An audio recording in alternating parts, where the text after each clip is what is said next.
Hello Aries, Sun, Moon, Rising, and Venus signs. Kamusta kayo? Sana po ay nasa mabuti kayong kalagayan. Welcome back po sa Star Tarot. Kung bago kayo rito, welcome din kayo. Thank you sa inyong support. I truly appreciate it. God bless you all. Pauna mensahe ni Aries. I do not be afraid to follow your dreams, Aries. Huwag kayong matakot na abutin ang inyong mga pangarap. No, it's never too late. Kahit ano man ang edad natin, it's never too late para abutin natin ang kung ano man ang mga minimithi natin sa buhay, mangyari yung mga gusto natin mangyari. No, we can still work on it. We still have an opportunity para marating natin kung ano man ang gusto nating marating sa buhay, no? So, wag kayong matakot. Wag kayong panghinaan ng loob.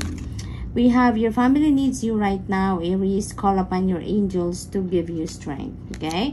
So, kailangan kayo ng inyong pamilya sa ngayon. We don't know kung ano ang rason. So, maybe kailangan nyo na mag-reach out, no? Sa pamilya ninyo. Give them a call, give them a text, no? Yung mga ganon. Contact them dahil baka for some reason talaga, kailangan nila ang inyong presensya, kailangan nila kayong makausap, no? Depende sa inyong sitwasyon, Aries. So, you may need to get hold of them. Okay? We have Nine of Pentacles, beautiful energy. We have comfort, and we are talking about financial comfort dito, Aries. Now, this is financial opportunity. This is financial gain. No, this is financial blessing wherein ito yung magdadala sa inyo ng comfort. Ito yung magdadala sa inyo ng prosperity and abundance. No? Kaya napakagandang energy nito. Energy nito pagdating sa inyong kaperahang aspeto. So, good luck to that.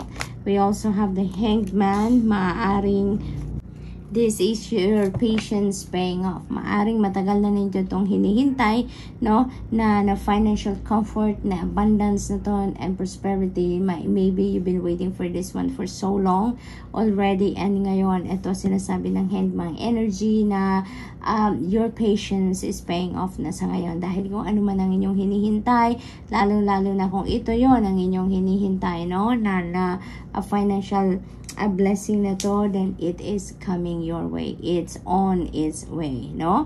For others of you naman, Aries, this is stagnant energy. This is stuck energy, no? Kaya maaaring ang iba din sa inyo dito, may mga pinoproseso, may mga tinatransaction siguro in the past na bigla na lang nahinto, natigil, wala nang progress, all of a sudden, wala na lang nangyayari, no? Wala nang movement, kumbaga. So, maaaring ganun ang sitwasyon ng iba sa inyo. And you know what? Everything has a reason, diba? Everything that happens sa buhay natin has a purpose. And you know what? Yung sitwasyon na yan, kung bakit natigil, no? Or nagkaroon ng delay, or nagkaroon ng blockage, yung kung ano man ang inyong ginagawa, it's because there is something that you need to know. There is something that you need to realize, no? Kaya, ano to, this is a time for introspection. This is a time for reflection. Kasi, meron mga bagong ideas, meron mga bagong inspiration na gustong malaman ninyo, no? May mga mensaheng ipinapahatid sa inyo ang Divine Universe dito, no? Kaya, kung busy kasi kayo, di ba, most likely, hindi niyo yun maririnig, hindi niyo yun mapapansin, hindi niyo mabibigyan ng oras. But now that parang nasa stuck energy kayo, you have all the reason now to be quiet, no? You have the time now para magmuni-muni kayo. You have the time now para step back muna kayo ng kahit saglit lang sa kung ano ang inyong ginagawa, no? At para nang sa gayon marinig ninyo, makita ninyo yung yung mga mensahe na pinapadala sa inyo, mga bagong idea, mga bagong plano, no, na maaaring pumasok sa isip ninyo around this time, no? And maaaring sa pagmumuni-muni ninyo na yan, maaaring sa pagre-reflection mode ninyo, there could be new perspective, no, that will arise dito. Kaya naman napakahalaga din, no, na talaga namang ibigay ninyo yan sa sarili ninyo. Pakinggan ninyo kung anong panawagan sa inyo ng iyong intuition, no, because your intuition, that is a direct message from the divine. So that is divine guidance na parating sa inyo. So we have 5 of cups, sadness. Ayan. So for some of you, you know, yung sadness na to, this could be related to your family, no? This could be a family situation. Maaring meron ditong mga plano ang pamilya ninyo siguro, or plano ninyo para sa inyong pamilya na hindi nag-come to fruition, na hindi nag-materialize, kaya nasasad kayo, kasi maaring gustong-gusto ninyo yan, no? Para maaring pangarap ninyo yan para sa inyong pamilya, or maaring kung ano man ang bagay na yon, that could be your family's dream, diba? Kaya nalulungkot kayo because maybe hindi yon nangyari, hindi yon nag-come to fruition. But let's just always remember, Aries, no, na lahat naman ay may rason, no? Everything that happens is a valid reason. Everything that unfolds sa buhay natin is according to the divine timing, no? According to the divine plan, according to the divine order. Kaya may mga bagay talaga na, you know, may mga hindi mangyayari, lalo-lalo na kung hindi yan parte ng divine plan, no? Kung hindi pa sakto sa panahon, maaring off timing pa yan, maaring that is not for your highest good as well, no? There could be different reasons, no? Ang Panginoon kung bakit hindi ibinibigay sa inyo kung ano man yung ginusto sana ninyong mangyari or pinangarap ninyo para sa pamilya ninyo, maaring gano'n. This could also be hindi naman na related sa pamilya, no? For others of you naman, no? Maaring iba naman ang sitwasyon ninyo, maaring this is personal, no? Na issue, no? But whatever that is causing you sadness, no? Subukan natin na i-transmute natin ang sadness na ito into a positive feeling or positive emotion, ano? Dahil ipinapakita sa inyo dito ng 5 of Cups na hindi naman lahat nawala sa inyo, hindi ba? Hindi naman lahat ng mga nangyayari sa buhay ninyo ay kailangan ninyong or dapat ninyong ikalungkot, diba? Dahil marami din naman ang blessings ng Divine Universe na meron kayo. Marami din naman ang meron kayo sa ngayon na maaaring hindi pa rin ninyo nga napapansin, no? Hindi pa ninyo man lang natitignan, no? And those are also divine blessings sa inyo. So let's just focus on what we have. Let's focus on what we have. Let's focus on kung ano ang meron tayo sa ngayon, no? Let's embrace it, let's nurture it, let's cultivate it, because you never know, diba? Nandyan manggagaling kung ano man ang inyong mga gustong mangyari, hindi ba? So, good luck, Aries, and that's all I have for you for today. Thank you for watching. Love and light. Namaste. Hello, Leo, Sun, Moon, Rising, Venus signs. Kamusta kayo? Sana po'y nasa mabuti kayong kalagayan. Welcome back po sa Star Tarot. Kung bago kayo rito, welcome din kayo. Thank you sa inyong support. I truly appreciate it. God bless you all. Pauna mensahe ni Leo, look at the clouds to see the answer you seek from your angels. Ayan, so tumingala kayo, no? Once na lumabas kayo ng bahay, wag din yung kakalimutan. Tingala kayo sa skies, at dahil makakita kayo dyan ng mga cloud formation or other elements, no?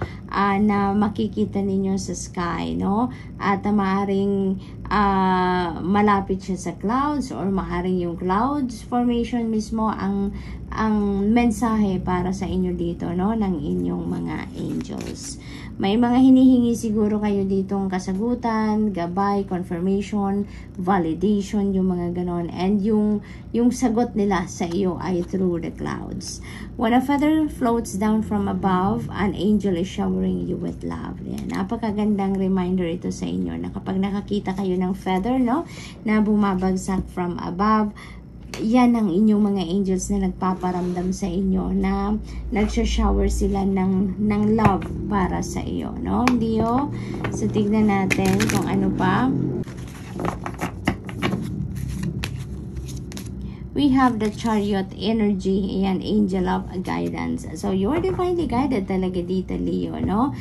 Meron kayo ditong mga new endeavor, meron kayong binabalak gawin dito, may mga bago kayong sisimulan, mga bagay-bagay, no? And you are divinely guided, no? You're divinely guided.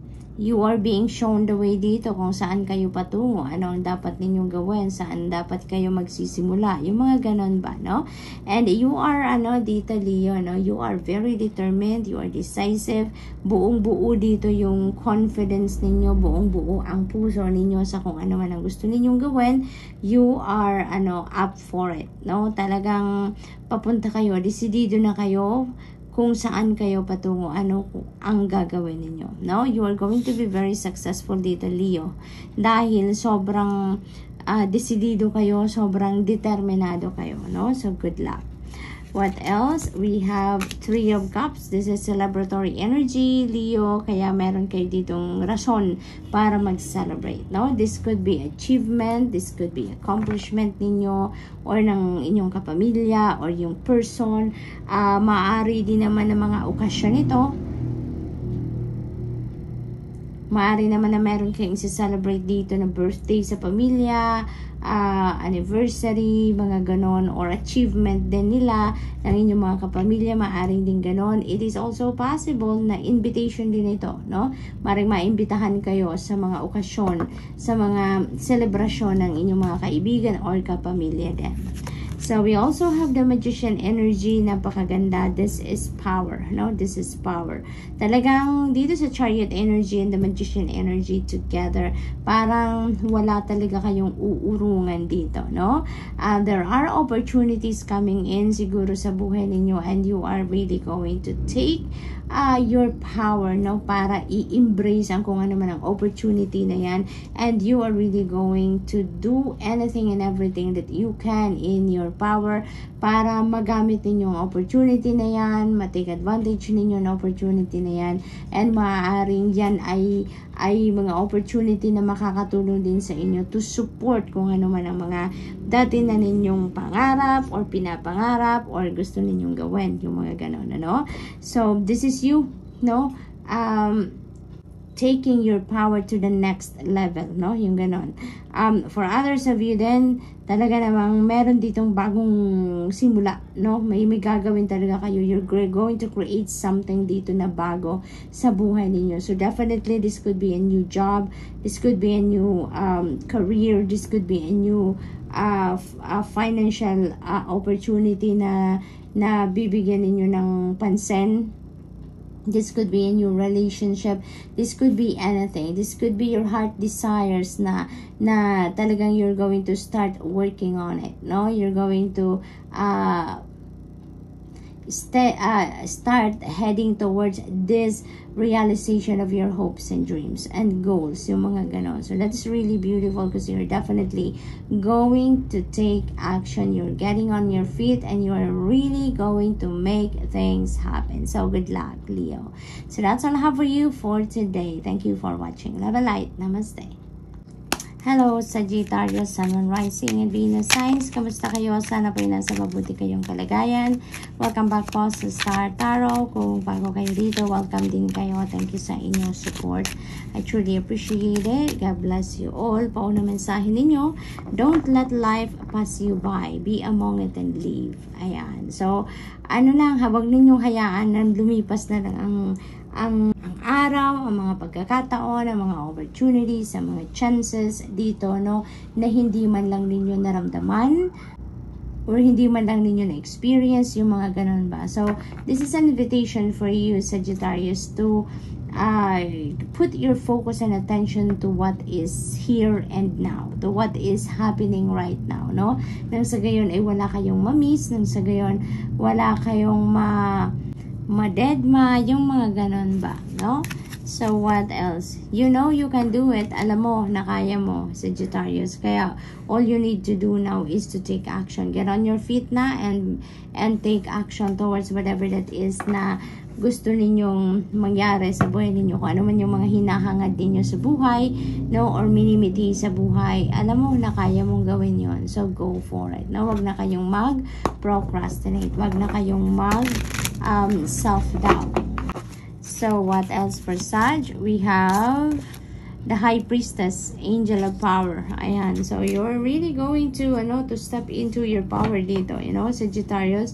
Dahil isa pang dahilan kung bakit kayo gaganahan, kung bakit kayo magiging determinado din, it's because you are divinely guided, no? You are divinely guided, kaya iniimbitahan kayo ni High Priestess na mag-tune in kayo lagi sa iyong intuition because that is where the divine guidance comes in. That is a direct message from God. Kaya, lagi kayo mag-tune in sa iyong intuition so that you will be shown the way kung saan kayo dapat pumunta, anong dapat ninyong gawin, no? Where are you heading? Yung mga ganon. So, what else for Sag? We have 3 of Swords, heartache.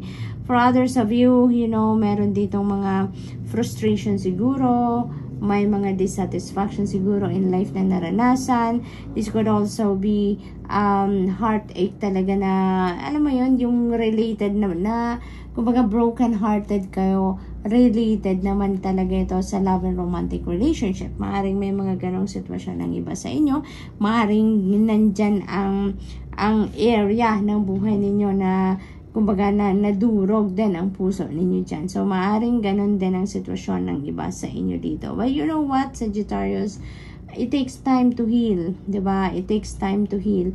Lagi lang kayong mag-focus sa kung ano ang positibo, sa kung ano ang magagawa ninyo para makabangon kayong muli, no, ng mas mabilis, no? Always listen to your intuition, no? Always listen to your intuition dahil lagi naman kayong ginagabayan ng divine universe and even your angels, they are always guiding you, no? Giving you information, giving you hints kung ano na yung magagawa ninyo para makabangon kayo sa ganitong sitwasyon, no? Para makabangon kayo sa heartache na ito, okay?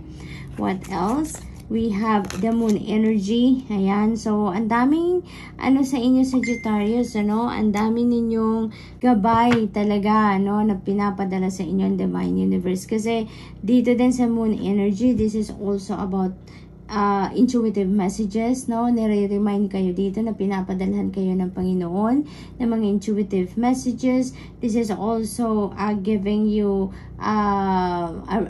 this is also a reminder for you na mag-pay attention din kayo sa inyong mga panaginip kasi even in your dreams, pinapadalhan kayo ng mga mensahe, gabay ng divine universe and the rest of your spirit team to help you navigate whatever kind of situation you are going through sa buhay ninyo sa ngayon. Kaya pinapakita lang dito, sa dalawang cards na to na nasa tabi kung gaano kayo kamahal, ng iyong spirit team. Hindi kayo pinapabayaan. Nagkaroon man kayo ng heartache, nalugmok man kayo, nadurog man ang puso ninyo dito, pero nandito sila para tulungan ka na mapagaan ang iyong nararamdaman, mapagaan ang iyong sitwasyon, tulungan kang makabangon, sa heartache na ito, sa event na to sa buhay ninyo. So, pay attention to your dreams. When you wake up in the morning, kapag nanaginip kayo at night, make sure na isulat ninyo agad, write on paper kung ano man yung mga naalala pa ninyong elements ng inyong panaginip. And when you have the time, i-google po ninyo yan. Ang dami-dami ng vlogs online na nag-explain na kung anong ibig sabihin ng mga panaginip natin, and basahin ninyo, basahin ninyo because that could be the guidance, na kailangan ninyo sa inyong mga circumstances sa ngayon. Okay, so Sag, that's all I have for you for today. Thank you for watching. Love and light. Namaste.